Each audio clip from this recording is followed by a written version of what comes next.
Hi, and thanks for clicking on Paying to Power, a call for HOA reform. If you are new to this platform, please make sure to subscribe and follow. I am going to continue to post updates on this homeowner story, as well as additional segments that I haven't even gotten into. I'm just at the tip of the iceberg with this just insane story. I'm at a loss why there already is not an investigation going on based on the time frame that I've posted in part 2 of the segment. Again, if you haven't seen my previous videos, please watch them. Click on part 2. It's absolutely critical to hear and see that timeline in combination to what I'm going to speak about today. This is an ongoing legal issue with a homeowner in Grand Junction that I've been covering, associated with an ongoing legal issue with her HOA.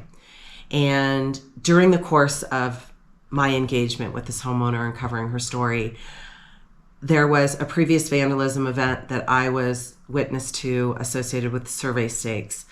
And now I get a call from this homeowner yesterday morning that a American flag that she put up on the 4th of July to celebrate America's Independence Day, it was missing. She was on the way to her doctor's appointment, realized the flag was missing, and when she returned to her property, she videoed herself walking into the area where she had her flag, trying to determine where the flag was. And I am going to be cutting to a clip right now where we can watch her shortly sharing that video. Absolutely terrifying. Combine it with the fact that I witnessed a vandalism event with this, put it together with the timeline I put out there, and I'm not even done. I haven't even finished the story. I'm just really losing words to articulate where I'm at with this. I'm actually starting to get physically sick, and I think from covering this and everything I'm learning. So let's just take a moment. I'm now going to bring up the pictures that this homeowner shared with me. So let's go to the first picture. The first picture is a picture that she captured on her video, which is the 4th of July. This picture on July 4th, where the homeowner puts the American flag at the front of her property. I've tried to have my editor blow this up to the best of our ability so you can see the flag. I don't think it's that easy to see, but I just wanted to make sure I provide this documentation of the flag and it being placed at the front of her property on July 4th. If you go to the next picture, this is a picture she took yesterday, July 17th. And what you see here in front of you is the American flag is missing. That was the pole that she had the American flag on, and it was attached to the wooden fence post. And so what you see here is, obviously there's no American flag in this picture, and this metal fence post, this metal pole is wrapped around the wooden fence post. If you go to the second picture, you can see this from a different angle. And then if you move on to the third picture, you can see it yet again from a different angle. Somebody physically took this metal pole and wrapped it around this fence post. I'm seeing what I would think is considered a violent crime, honestly. Then I want to go to the last picture, and this is a trespass sign that's ripped. And I want to stop here for a minute and just give some background on why this is significant and what I'm going to be providing in future segments, probably in segment number 5 of this homeowner story. When I and my fiance went out to her property to get a tour and capture her property, the night before I had interviewed her, the day and night before I had interviewed her at a yurt I had rented in Fruda. And after I heard her story, I was so fearful for her that it was 10 o'clock at night. I insisted that she not drive home alone. I went in the passenger seat of her car, and my fiance followed us out there. And in her car, there was a video camera in the front and back. When we turned onto her road, the video camera actually captures these survey stakes where the rope's intact and the survey stakes are intact. And then the next day when we were walking around her property, all three of us, we suddenly, during the course of the video interview, realized that the survey rope had been cut. The survey stake had been snapped at the base of the survey stake where it goes into the ground. And then when we looked at the fence post, the same fence post that you're looking at right now, half of the trespass sign was ripped off. We captured that on video. We talked about it. That was a new trespass sign that this homeowner had put out roughly a couple weeks prior. I believe she's got receipts for it. So the reason why I'm stopping on this trespass sign is that 5 weeks ago, the video and picture that we captured of this trespass sign does not match this current picture. It's ripped even more. I did not have an opportunity to call in this vandalism event to the Mesa County Police Department, but after I looked at what the homeowner provided me yesterday, I called in and placed a police report. I talked to a deputy last night about this. I believe these events are related. It's just crazy that whoever did this to the pole and took the flag would also rip the same trespass sign. And so there's now an active investigation. I'm obviously going to keep people updated on how this plays out. And I also, now that we've looked at the pictures and coming back to the sequence of events associated with this homeowner story, I also just want to note there's part 3 of this segment that I'm going to be releasing where I cover a different vandalism event associated with the pride flag.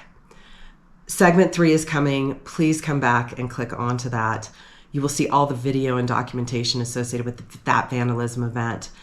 But essentially at a high level, what occurred is in November 2022, when there was the nightclub shooting in Colorado Springs, this homeowner put up a pride flag at the front of the property in the same area around the same location. And within days of putting up that pride flag, there is a video of an individual in the middle of the day at noon riding up to the pride flag on what appears to be an electric bike with a black helmet on, bandana covering this individual's face. You can see this individual goes to where the pole is with the pride flag, grabs the pole. You can then see his shadow doing something with the pride flag, throws the pole back into the yard. The pride flag's gone. And gets on his or her electric bike, moped, whatever it is, and rides off. In the middle of the day, okay? I mean, why hasn't this story been covered? What are the chances that a flag vandalism event could occur to this homeowner in 2022 and now again in 2024? And what are these? Is this a different person? Is it the same person?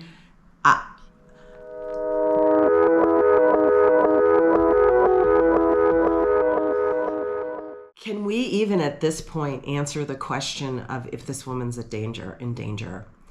An additional event I believe I covered in segment 2 is associated with shortly after she moves into her home in 2020? 2021. I'm losing track. Anyway, this is all documented in segment 2. She realizes that there's a gas leak in her propane tank. It's a slow leak. And she comes to find out after feral gas, the safety instructor or safety person comes to inspect it, that somehow the bolts to the propane tank at her home, outside of her house, have been loosened. And I don't know much about bolts and propane tanks and all that, but according to what was shared with me, these are bolts that are lock-on bolts. So once feral gas locked these bolts down, it's very hard to loosen these bolts without a lot of strength or potentially even a tool. I don't know.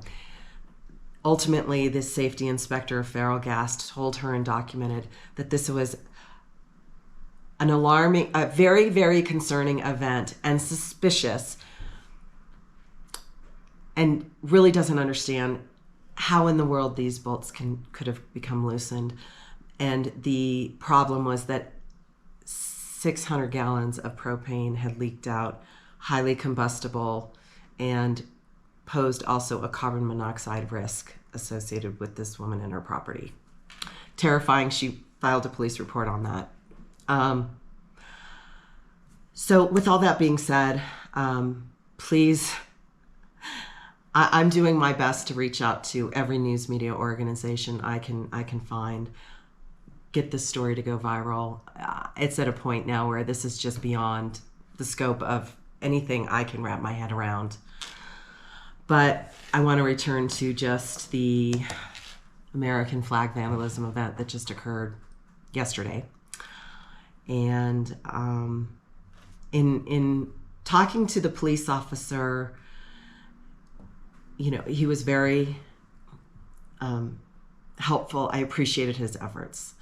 And so in talking to him, what he stated to me was, you know, I'm definitely investigating this.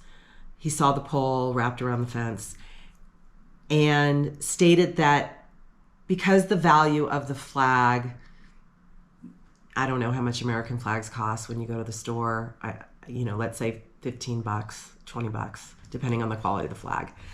Because the cost and value of the American flag doesn't exceed a certain threshold, this, I don't know if it's considered a misdemeanor. I don't know if it goes lower down on the priority list for an investigation.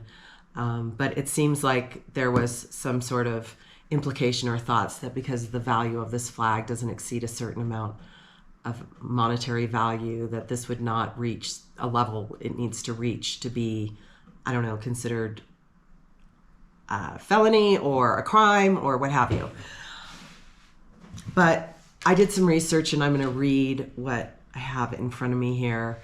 And it's called U.S. Code 700, Desecration of the Flag of the United States and the Associated Penalties.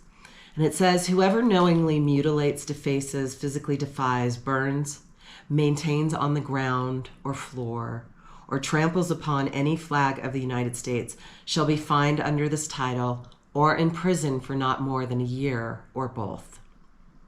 This subsequent subsection does not prohibit any conduct consisting of the disposal of a flag when it has been worn and soiled. So here's the problem. The flag is missing, so we don't really know what happened to the flag. But what we do see in the pictures that have been provided, and what you're going to see in this video coming up, is that the metal flagpole that the flag was on is obviously vandalized and in my opinion, violently physically wrapped around this fence post. Now, did I see it? Can I categorize it as violent? I didn't see it, but based on what I'm seeing in the video, it makes my stomach turn. So with all that being said, I will continue to follow this homeowner story and provide updates on how this unfolds, as well as this open case that we now have with the Mesa County Police Department. I am now going to end with the video of this homeowner and what she finds when she goes to look for her flag on her property. Okay, so please, again, like and subscribe. We need to get this story out there. It needs to go viral. I look forward to bringing more information on this homeowner story. And with that being said, let's end with taking a look at her video.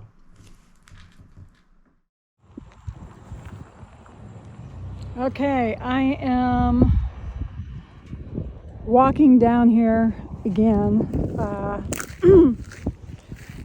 American flag is missing. Don't know what happened to it, so I'm walking down here to investigate. And looks like the trespassing sign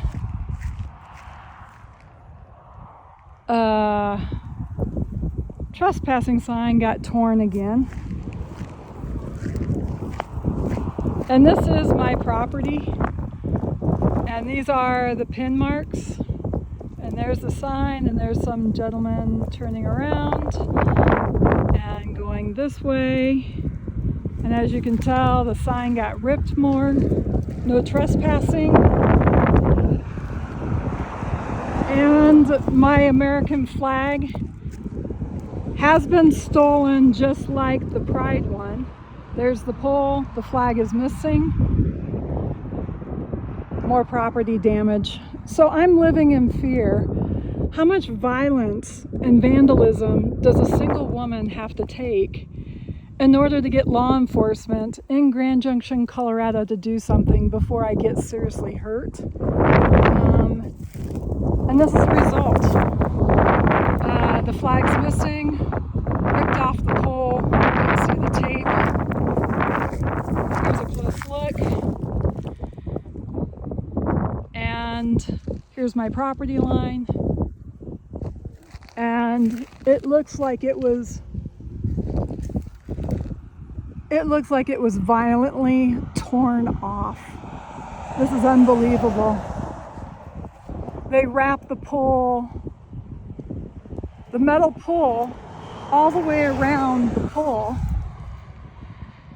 and ripped it off and threw it on the ground and stole the flag again.